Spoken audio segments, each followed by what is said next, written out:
This is Mrs. Harlan. We're going to be discussing Chapter 67, Care of the Patients with Kidney Disorders. The first three processes are hydronephrosis, hydroureter, and urethral stricture. All of these are problems of urine outflow obstruction, which just basically means that they obstruct the flow of urine coming out of the body. Hydronephrosis is where the kidney enlarges as urine collects down in the renal pelvis and the kidney tissue. Obstruction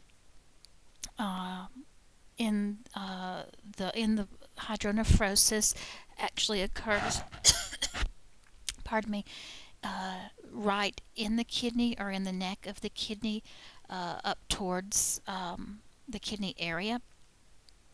And kidney pressure increases as the volume of urine increases over time. Sometimes maybe even just a matter of hours, the kidney tubules can be damaged extensively. And hydroureter, that's an enlargement of the ureter, which you can see on this particular picture, how much larger this ureter is than this ureter. And then your obstruction is going to be more towards the bottom of the ureter, closer to the bladder. And the effects of hydroureter and hydronephrosis are similar, but with hydroureter, the dilation of the ureter occurs above the obstruction. That's really important, and then it just continues to enlarge as urine collects in the bladder and in that ureter. With urethral stricture, the obstruction is very low in the urinary tract, around the same level of the hydroureter. It causes the bladder to be distended instead of the kidneys. The problems in the kidney damage are pretty similar if there is not treatment done pretty quickly. The urinary obstruction causes damage when the pressure builds up directly on the kidney tissue. The tubules that help to filtrate increase. Nephrons are being damaged as well. Glomerular filtration can decrease or even stop altogether. The affected kidneys can have necrosis, and your nitrogen waste products such as urea, creatinine, and uric acid, as well as electrolytes, sodium, potassium, chloride, and phosphorus are retained, so therefore you have an impaired acid-base balance.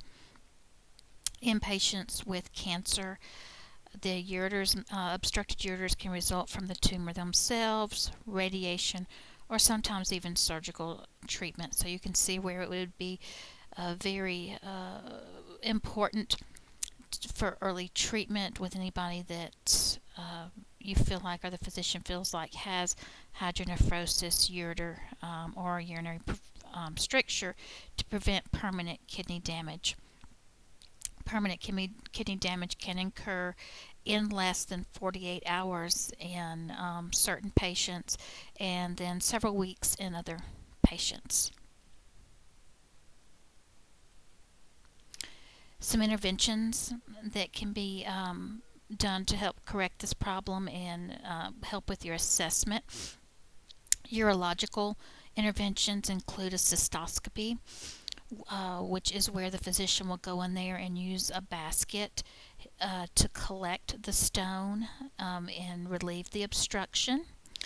After the stone is removed, the physician will put a stent in the ureter, which will help open the ureter up and leave it in for a few weeks to help improve the urine flow in that area and help decrease the irritation.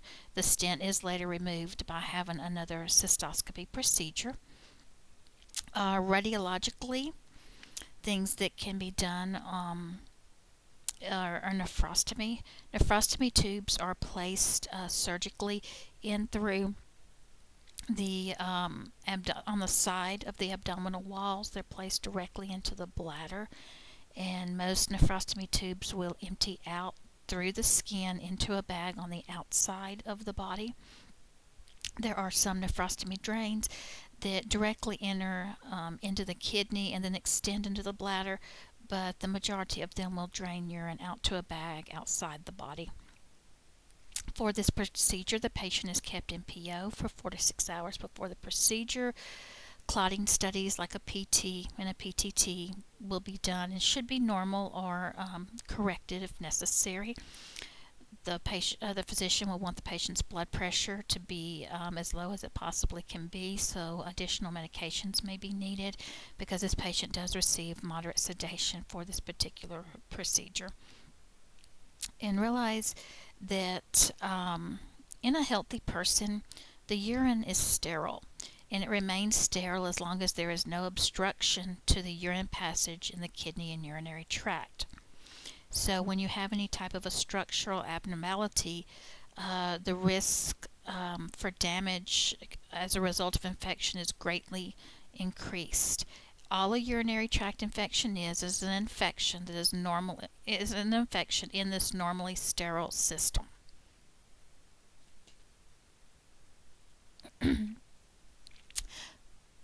Pyelonephritis is a bacterial infection, and it is definitely an infection in the kidney and renal pelvis. Acute pyelonephritis is the active bacterial infection. The symptoms are fever and chills, so the patient can be tachycardic or tachypneic. They'll have flank pain, back pain, or loin pain, abdominal discomfort, nausea, vomiting, sometimes urgency and frequency, nocturia, and then just a general malaise or feeling of fatigue or just not quite feeling well.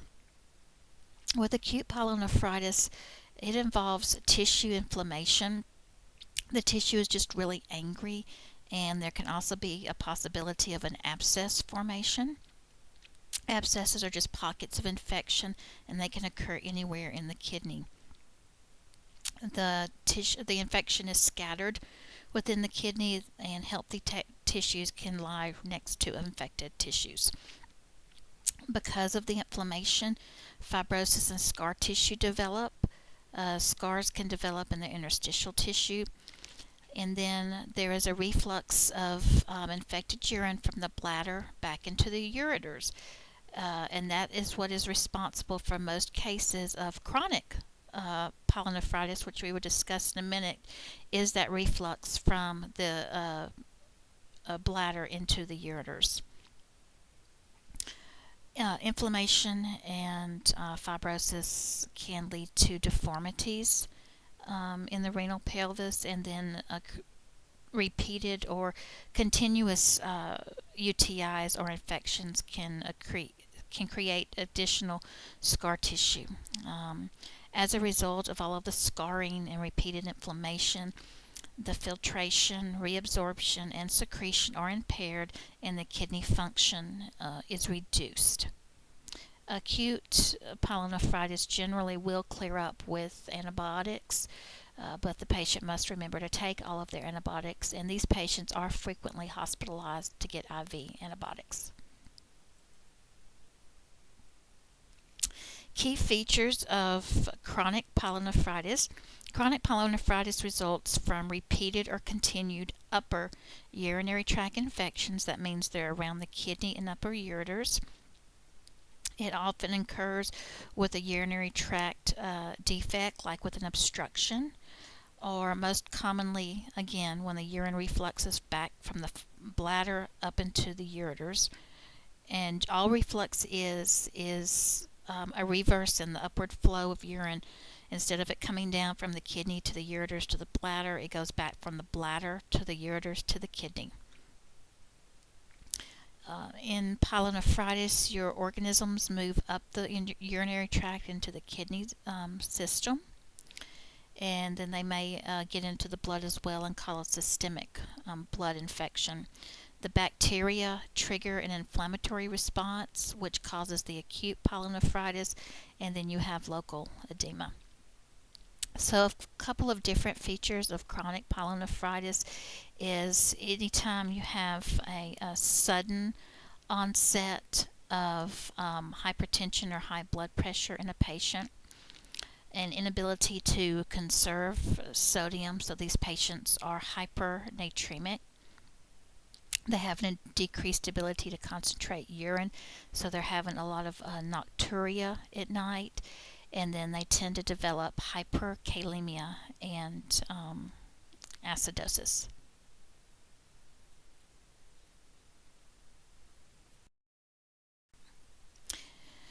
Just to review for a moment, a single episode of acute pyelonephritis will result from a bacterial infection. It may be with or without an obstruction or reflux. And a patient who has chronic pyelonephritis usually does have a structural deformity, urinary stasis. Again, that's where the urine is just sitting there or backflowing, which is reflux, or an obstruction itself. A couple of conditions that can lead to urinary stasis are prolonged bed rest and any type of paralysis. Obstructions can also be caused by kidney stones, cancer, uh, surgery, recurrent infections or injuries. Um, the most common pyelonephritis organism is Escherichia coli, which you will also see in the urine. And then Enterococcus facilis is also common in hospitalized patients. Some manifestations which we have already talked about, and these are on page 1400 in the little green boxes, with again with acute pyelonephritis, fever, chills, flank pain. These are just really sick patients. CVA, or costovertebral angle, that's kind of on the flank in the lower back on the side. You can put your hand there and hit it with your other hand, and they'll be tender in that area. They can have abdominal pain, nausea, vomiting, and with chronic pyelonephritis, sudden onset of hypertension, again, inability to conserve sodium, nocturia, and then they can develop high potassium and acidosis. Preventative measures that we want to do with these particular individuals, of course, always good hand washing, make sure they're going to the bathroom when they need to, or that they're letting a provider know if they're having any type of abdominal pain, any urinary discomfort. They need to be seen and treated for those particular symptoms, any type of low-grade fevers, changes in urine color or odor. And as with most things, patients who are older, the signs and symptoms can be very vague, such as I just described, as far as just some abdominal discomfort and low-grade fevers. Laboratory assessment of these patients, of course, a urinalysis. It will show positive leukocytes, which are white blood cells. It will also show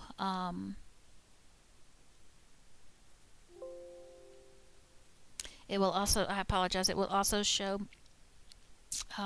nitrites, which are either gram-negative or gram-rods, and that helps to the physician to know which antibiotics to treat with.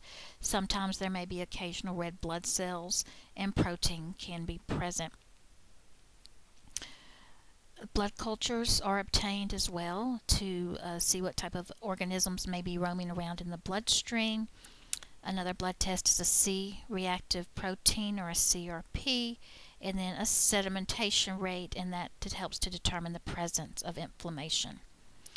Another imaging test that can be done is a CAT scan. That helps to visualize all of the anatomy of the renal system. It checks for fluid accumulation, any type of abscesses, and then defects that may come in the kidneys or the urinary tract. An x-ray of the kidney, ureters, and bladder, or a KUB, can also be done. And then there's a couple of other diagnostic testing that we won't go over, but another thing that an ultrasound tech can do is a renal scan, and a renal scan can identify active pyelonephrosis or abscesses. Assessment of our treatment efficacies. that the patients can tell us that they know that they need to take all of their antibiotics. They know what signs and symptoms to report and when to be seen. And then those go along with the teaching needs as well. Our expected outcomes is the patients know the roles of their antibiotics and how to self-administer them.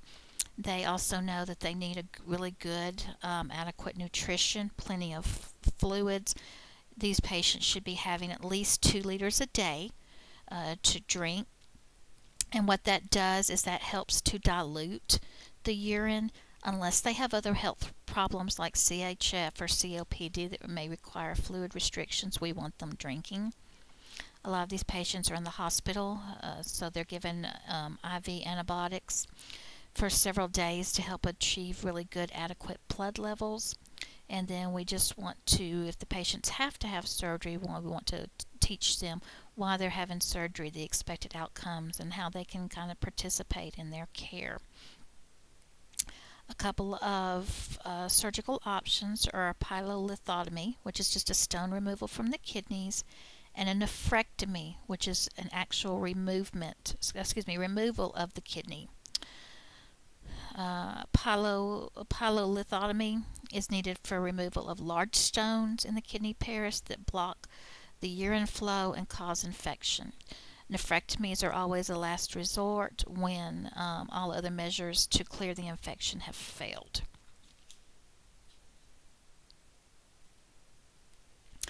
Glomerulonephritis, we're going to call it GN for the short, is the third leading cause of end-stage kidney disease. This disease does start in the kidney for the most part. With this particular disorder, you do have actual injured glomeruli, and that injured glomeruli lead to inflammation, and then that leads to infections and problems with the kidneys themselves.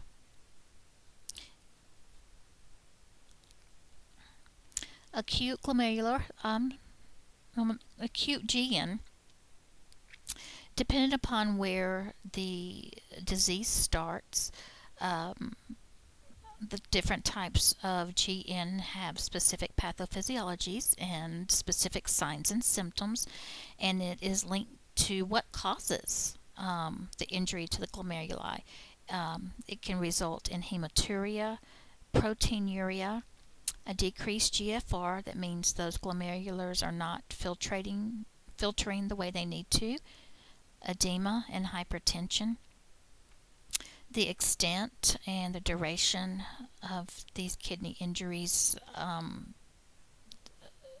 are debatable and depend on how long these symptoms go on.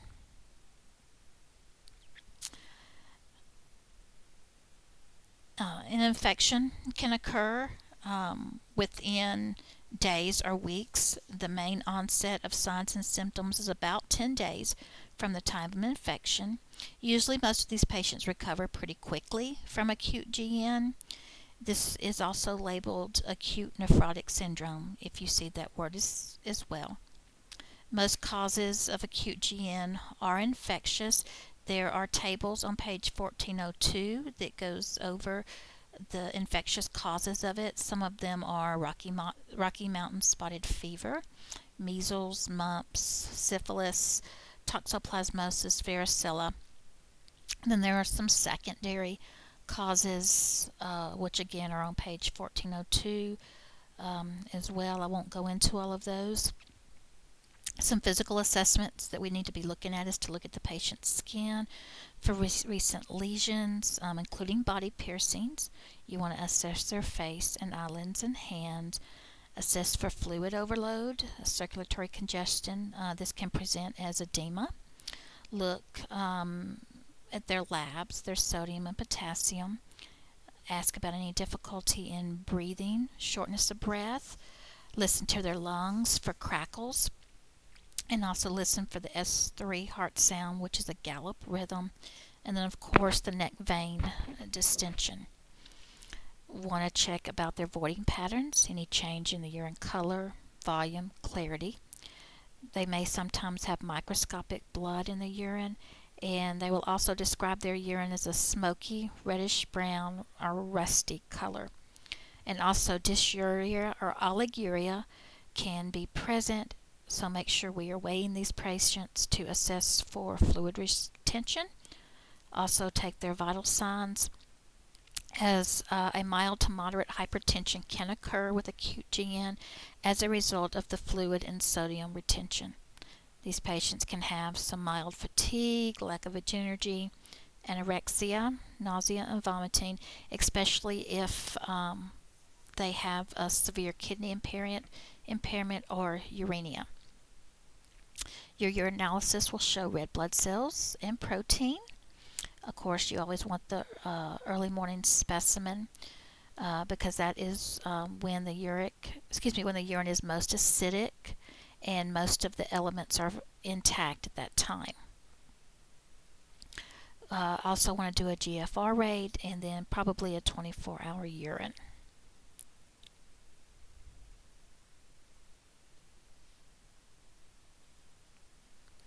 Collaborative care in managing the infection. These patients will be on antibiotics, preferably a penicillin or erythromycin based antibiotic. A lot of GN patients, the infection is caused by the streptococcal bug. Of course, always check your patient's allergies, and to prevent infection spread, if there are people in the household that are sick or elderly people, then you would want to give antibiotics to anybody that's in close contact with someone who has GN. Stress, of course, good hand washing, basic infection control to help prevent the spread of this organism, and again, stress the importance of completing the entire antibiotics. We want to prevent complications. If patients have fluid overload or extremely edematous, then we may need to prescribe diuretics. They may need to be on a sodium restriction. And patients who have oliguria usually have increased levels of potassium in BUN. So potassium in protein intake may be restricted to help prevent hyperkalemia in uremia. And then they may need to be on antihypertensive drugs to control the high blood pressure. Patients with nausea and vomiting or anorexia indicates that uremia is present. When this particular disease process gets severe enough, plasmapheresis or dialysis may be needed. Plasmapheresis is where they remove and filter the plasma to eliminate the antibodies. And of course, dialysis basically does the job of the kidneys. It gets in there and filters the waste products and returns the blood back to the patient's system. We want to make sure we are educating these patients on their medications, on their diet program, and if they need dialysis or plasmapheresis, then we make sure that we are educating them on that as well.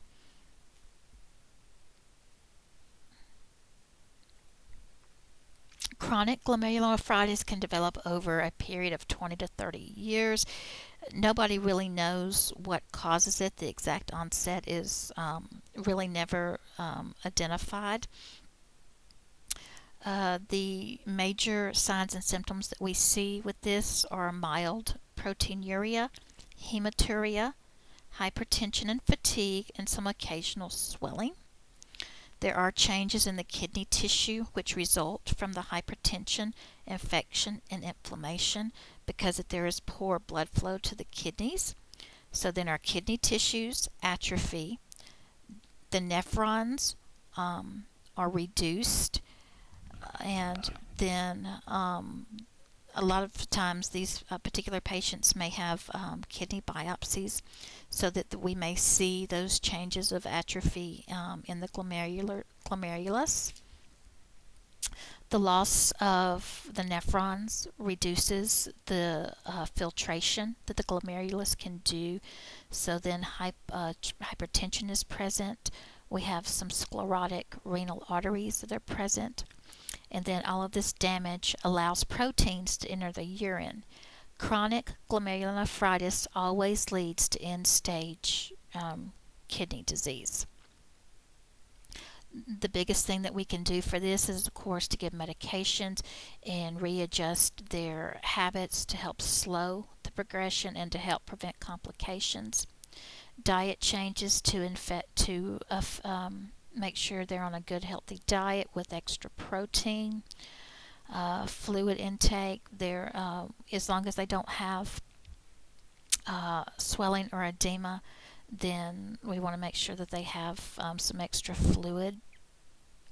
Assess our lung systems for crackles, assess their respiratory rate, measure their blood pressure and rate, and of course, again, auscultate their heart, inspect for neck veins, and check for edema, especially of the feet and ankle and shins. Some diagnostic assessments. Your urine output is going to decrease with chronic glomerulonephritis.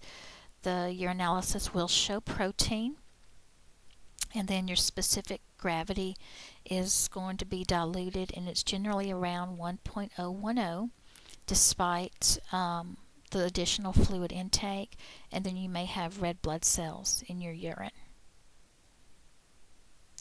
Because of the decreased kidney function, your fluid and electrolyte balance is going to be off. Sodium retention is common, but because you have dilution in the plasma system, it can result in a false normal sodium level. It could still be around 135 to 145, but that level may actually be a lot lower. When the oleuria develops, potassium is not excreted in that urine, so you can have hypokalemia that occurs, and they can occur up to around levels of about 5.4 in your potassium. Interventions, we just again, management of the symptoms, diet changes. We may need to limit the protein. Once the oleuria starts, drug therapy to help control the problems, and then eventually these patients will probably need dialysis or a kidney transplant to prevent death. Nephrotic syndrome, we're not going to talk a lot about that, but just realize that your glomerulus, they allow these big, larger molecules to pass through the membrane into the urine and be excreted. You have a severe loss of protein into your urine, you have swelling, and then you have decreased albumin levels. Treatment of nephrotic syndrome involves immunosuppressant agents, ACE inhibitors. Again, those are your angiotensin converting enzymes, and the nice thing about ACE inhibitors, although a lot of times they're used to help treat blood pressure and heart disorders, they do give your heart some what we call cardioprotective properties. These patients will need dietary changes. They will need extra protein. If the GFR is decreased, again, the protein must be decreased. So things to remember is, although these patients need extra protein and a really good healthy diet, as these lab levels start to decrease or increase, especially with your GFR, if it is decreasing, that means your kidney are not functioning well. So you can't have a bunch of protein in your diet because the kidneys cannot handle that. They may need mild diuretics, and then, of course, sodium restriction to help to control the swelling and the hypertension. You always want to assess your patient's hydration status because vascular dehydration is common with these patients. Nephrosclerosis is just a thickening in the nephron blood vessels. It results in the lumens of the vessels becoming narrow. It occurs with different types of hypertension, atherosclerosis, and diabetes, and then just the management is to control the blood pressure and preserve as much kidney function as we can. Renal vascular disease, again, we won't talk much about this. It affects your renal arteries. It can severely narrow the lumen or greatly reduce the blood flow to the kidneys. We want to assess with the same type of testing that we do with the majority of our other um, disease processes. And I'm looking around in my book for something else I wanted to tell you, so give me just a second.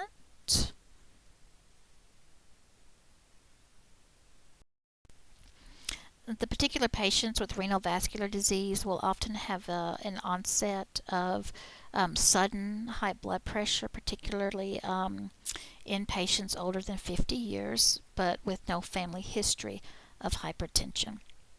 A lot of these patients have atherosclerosis already, and then again, we just want to treat the symptoms and try to reserve the function in those arteries. Something I forgot to mention back on the slide with nephrotic syndrome is that the most common cause of or the most main symptom and feature that you see with nephrotic syndrome is severe proteinuria. Patients have really low serum albumin levels, but then they're going to have a lot of protein in their urine. Diabetic nephropathy. Diabetic nephropathy is a narrowing condition of the surrounding blood vessels. We want to, it comes from, of course, diabetes mellitus, and it's the leading cause of end-stage kidney disease. About 36% of the patients requiring dialysis or kidney transplant have diabetes mellitus. It can occur with either type 1 or type 2, and the severity of it just depends on how damaged the organs already are and the degree of how far the patient has let their diabetes go. If they don't have tight control of their hyperglycemia, then they can have a lot of complications like atherosclerosis, hypertension, and of course the neuropathy. Now with that neuropathy, realize that it can have patients have a loss of bladder tone, which means they may have constant urinary tract infections, and also have a lot more urinary stasis, which are more likely to cause kidney damage. Some of the manifestations or symptoms that you'll see with diabetic nephropathy are microalbuminemia in the urine. You may have some small amounts of protein, and that this diabetic kidney disease is just progressive. It starts off slow and continues to progress to where the kidneys no longer function well. Initially, the kidney size is slightly increased and your GFRs are actually higher than normal, but as the disease progresses, your GFR is going to lower and you're going to have a lot of protein in that urine. All patients with diabetes are considered to be at risk for end-stage renal disease, and our priority goals are just to prevent that. So we want to try to get our patients' blood sugars are under control, try to preserve their kidney function, work on their diet, and realize that when this particular process starts, that your kidneys are responsible for metabolizing and excreting your insulin. So when that kidney function is reduced, you have that insulin available for a longer period of time. So these patients may actually be a little more hypoglycemic and they may not need insulin as much. But as the diabetic nephropathy in the kidneys worsen, then the hyperglycemia is going to get worse. So some of the patients may think, oh, well, I'm doing okay, my diabetes is improving, when actually this just states that it is an indication of worsening complications. We want to keep their hemoglobin A1C less than about 6.5, keep their blood pressures under about 125/70, at least 130/80. And then, of course, use drugs that block the renin, angiotensin, aldosterone system, and realize that your kidneys produce renin that help with um, the blood pressure. So that's why we want to use that specific class of drugs treating any type of high cholesterol. And we're not going to talk about kidney trauma because you will get more of that in your PEDS class. So this is the end of my lecture. I do suggest that you look through the case studies and the questions because they will help you to kind of absorb this material a little bit better. Thank you.